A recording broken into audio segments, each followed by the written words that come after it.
Good afternoon. Thank you very much, Elka, for the presentation. Thank you very much, Tom and Filippo, for inviting me to this project. Since 2016 that we've been working together, with Filippo much more time. So as the title of my presentation says, already announces, I will center my presentation on militant education, pilot schools and jungle schools in Guinea-Bissau between 1963 and 1974, a project led by the African Party for Independence of Guinea-Bissau and Cape Verde, most known as PAIGC in Portuguese, PAIGC in English. And it was a party founded in Guinea-Bissau by the African anti-colonialists from Guinea-Bissau and Cape Verde. Amilcar Lopes Cabral, the charismatic leader of the liberation movement, is the most known and studied person of the PAIGC liberation struggle. My aim here is not to focus on the work of Cabral, of Amilcar Lopes as an individual, as the agronomist, and as an intellectual thinker, but to focus on the surname Cabral, that in my way of seeing a militant history, or interpreting history, represents a collective work that was a liberation struggle in Guinea-Bissau and Cape Verde. I'll focus also my presentation and the talk with Filippo Cesar on this very specific and crucial element of the liberation struggle, the PAIGC radical pedagogical project developed in practice throughout the entire course of the liberation struggle for independence and liberation against the Portuguese colonial government. I will talk about PAIGC militant education and the schools that created in the Republic of Guinea, in Conakry, and also in Senegal that they call the pilot schools, but also on the jungle schools that was created and developed throughout the liberation struggle in the jungles of Guinea-Bissau. So the jungle and the liberation struggle. This was, the schools of PAIGC were so-called a very unconventional school structures developed by the PAIGC in the deep forests of Guinea-Bissau, where schools shared the same space with the PAIGC guerrilla and the Portuguese military. In his well-known text from Amilcar Cabral, National Liberation, titled National Liberation and Culture, Cabral describes the importance of the jungle, or the forest, as a place where culture was preserved and protected. In the text, Cabral reveals the importance of the jungle and the forest on the following way, and I quote, "The colonial kingdom was established with all the crimes and exploitation which characterizes it. But cultural resistance of African people was not destroyed, repressed, persecuted, betrayed by some social groups who were in the legal of colonialists. African culture survived all storms, taking refuge in the villages, in the forest, and in the spirit of the generations who were the victims of colonialism." End of quote. Second quote, "The universal values of African culture is now an incontestable fact. Nevertheless, it should not be forgotten that African man, whose hands, as the poet said, placed the stones on the foundations of the world, has developed his culture frequently, if not constantly, in adverse conditions, from deserts, from equatorial forests, from coastal marshes, to banks of great rivers, subject to frequent flooding in spite of all sorts of difficulties. In this way, the forest," end of quote, sorry.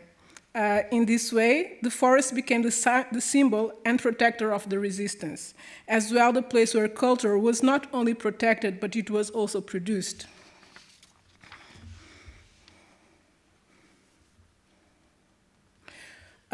Such was the importance of the forest that in the PAIGC school manuals produced between 1963 and 1974, there is a text called "The Forest, Our Friend."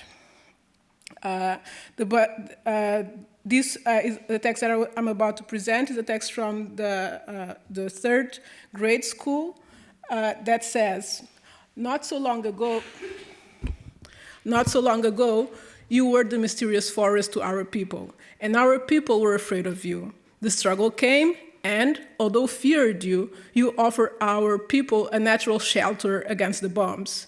The people learned how to overcome the terrible fear that they had of you. The people learned to love you. Forest friend, forest our ally. The day will come based on our study, based on our work, and we will discover all your secrets, and you will not be mysterious anymore. Our people will look at you in a different way, with the new eyes that the struggle gave them. In this text, and the highlights are mine, the demystification of the forest appears as a natural shelter, the forest as a place of learning and struggle, the forest as a friend and an ally, and the new way of seeing the forest that can also be understood as a metaphor of a way of seeing the life and the world, provided by the struggle, are some of the essential elements of what the PIGC project on militant education spoke about. I don't want to give here a full definition of militant education that you can find on the book that Elke already presented. I have a copy here to show, this one. But instead, I would like to give you a quote from an interview that I made in 2013 with Maria da Luz Boal, who was a teacher and director of the school, of the pilot school, where she says, and I quote,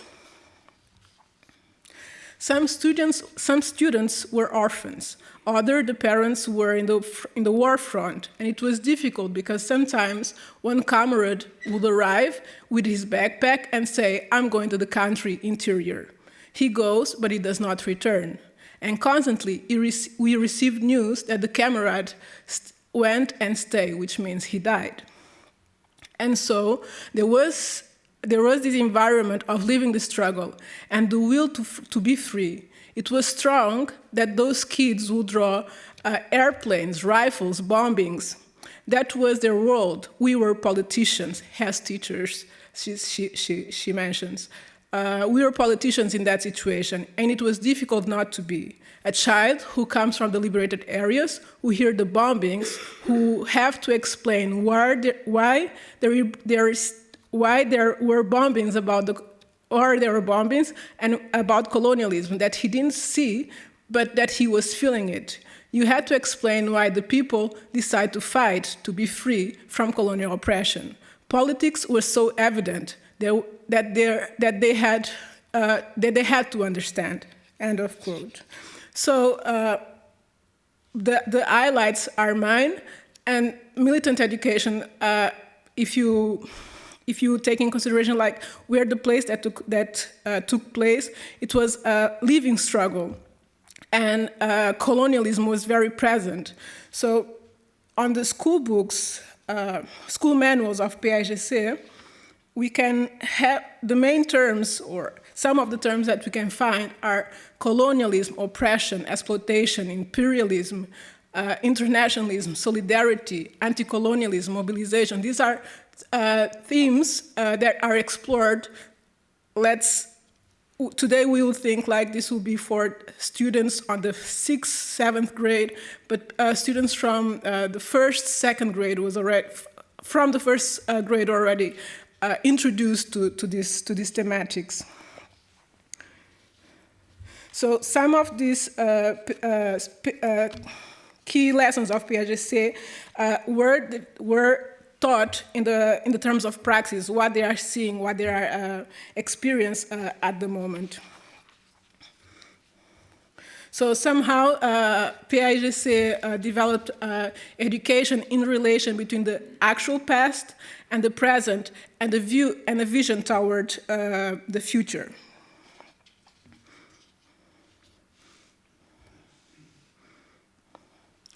And now, from the concepts to spaces, I would like to talk about the PIGC militant education and the schools that it created. And once I had during my research this question of how do we imagine these places, where they were located, how do we imagine these structures? And talking about the location and construction of the schools in the jungle, there were some aspects that was needed to have in consideration. One, it has to be located near the villages, schools, and placed in a relative safely due to the war situation. It should not be far from a water source and relatively accessible by a bush path which motorized vehicles could access. The school structure was not permanent due to the war circumstances that forces them to have a kind of a sort itinerant life and structure. It was built with materials easy to transport in order to be rebuilt in another region. Main of materials was tree leaves, tree trunks, and branches. The forest environment provided the natural protection for the school, reconnaissance from the aircrafts, and protects from the bombings. The forest and material that provided as well the characteristics of the liberation struggle dictated this architecture and the conditions of this school. In the picture that I'm about to show, we can see how some of these structures were built during the liberation struggle. Structure in the middle of the jungle, as well as imagine the school space. When hearing the descriptions, it was also difficult for me to imagine how was this school space designed, especially when it's in the middle of the forest. So during my research, I was able to draw with the PAIGC freedom fighters the first plans of these educational structures I'm about to show. So this first one is a school in the jungle. So we have, it's called Internato Aurelino Lopes Cruz. This boarding school was located in the south part of Guinea-Bissau, and throughout 1966 and 1974, it changed place about 10 times, and one of the times it was located briefly in the territory of Guinea-Conakry. The second plant is the main plant of PAIGC school, Escola Piloto, located in Ratoma, in Guinea-Conakry. And these are the first drafts, because you cannot find this kind of material in any archive. And they were drawn by teachers and students at the same time, or sometimes drawn by one and then complemented by others. And the third school is called Teranga, which means friendship, and this one was located in Senegal, in Ziguinchor. So we have three drafts, three draws of these schools, two made by hand and the other one made on a computer setting.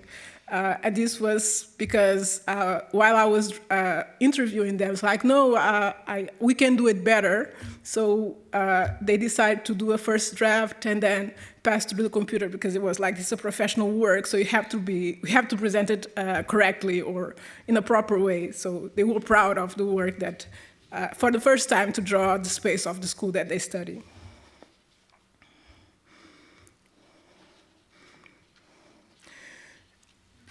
So, talking about the schools is also important to understand how one remembers these places.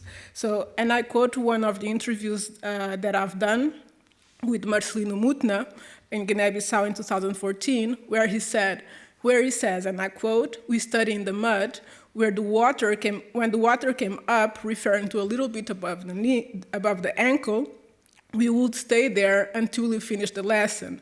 Then we would go down and walk all through the water to go home. We lived and studied in the mangrove fields for 4 years between 1966 and 1969. It was our refuge against the bombings." And during this interview, he and another colleague of him, Marcelino Mutna, draw the first plant, or draw how the school was located. So we have on the first part what they call the terrace, the plateau, and then we have a terrace, and then the last part of the image is the mangrove, and that was where they're studied. And Filipe is going to explain or show some images for us to have a more clear idea of how these places looked like. And it's also important to imagine how one goes to school during these times. So in a quote from Lassana Sidi, a student from the PAGC in the liberated areas who studied in the school jungles, he described he remembered his school in this way.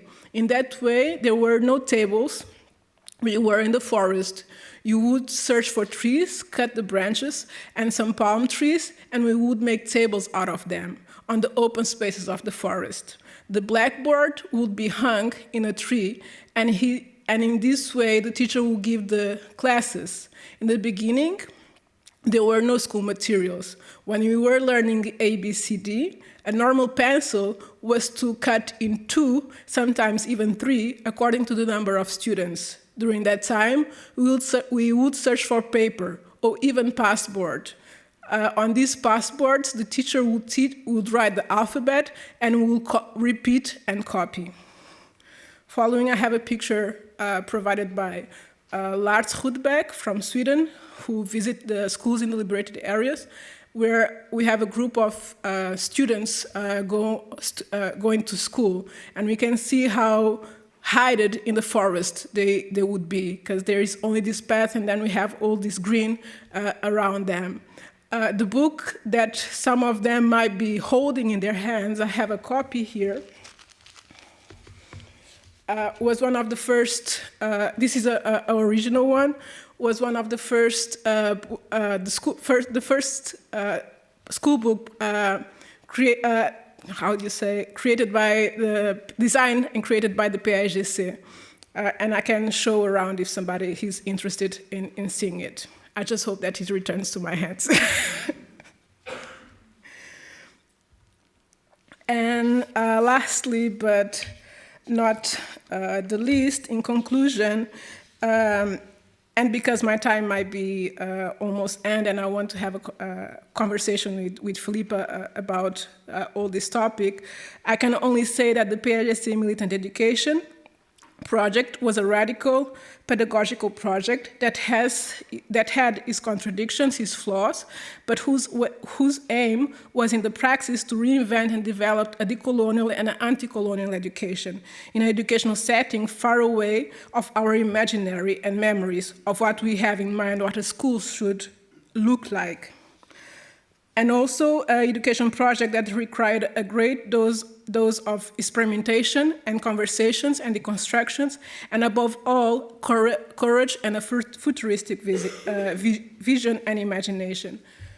To close my presentation and to continue then the conversation with Filipa, I have here one of the images of the schools in the jungle that were provided by Lars Rudbeck from Sweden, where you have the structure, you have the forest, you have, you can see a little bit of the classroom display, and you can see the guards. Guards were very important in the school setting. They were there to protect the students from any kind of invasion, so students could concentrate in the class. Sometimes during, in the school jungles, you could see next to the school anti-air bombing. How do you call? A place to hide. It was shelter. There was they had shelters built around the school in case of bombing, so students could just run and hide it there in order to protect themselves. So, thank you very much.